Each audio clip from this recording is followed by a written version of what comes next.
बिस्मिल्लाहिर्रहमानिर्रहीम।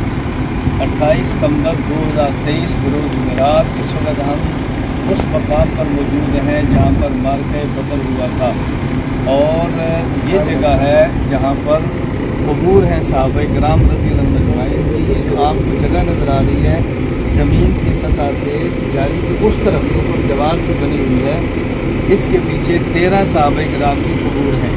जबकि एक खबर मैं पहले बता चुका हूँ कि मदीना मुनव्वरा से मकाम बदर की तरफ आते वादी सफ़रा में है हज़रत उबैदा बिन हारिस रज़ी अल्लाह ताला अन्हु की। तो मैदान बदर में बदर में 14 सहाबा शहीद हुए, 13 की कबूर मुबारक यहाँ पर हैं और एक की कब्र मुबारक मदीना मुनव्वरा से मकाम बदर की तरफ आते वादी सफ़रा में है कि जो बदर में ज़ख्मी हुए, उनकी टांग पे हमला हुआ और वापस मदीना मुनव्वरा जाते रास्ते में शहीद हुए। इन्ना लिल्लाहि व इन्ना राजिऊन।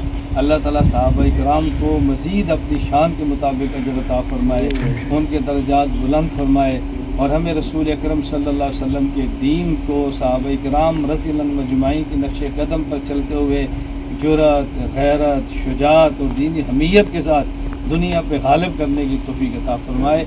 अस्सलामु अलैकुम व रहमतुल्लाहि व बरकातहू।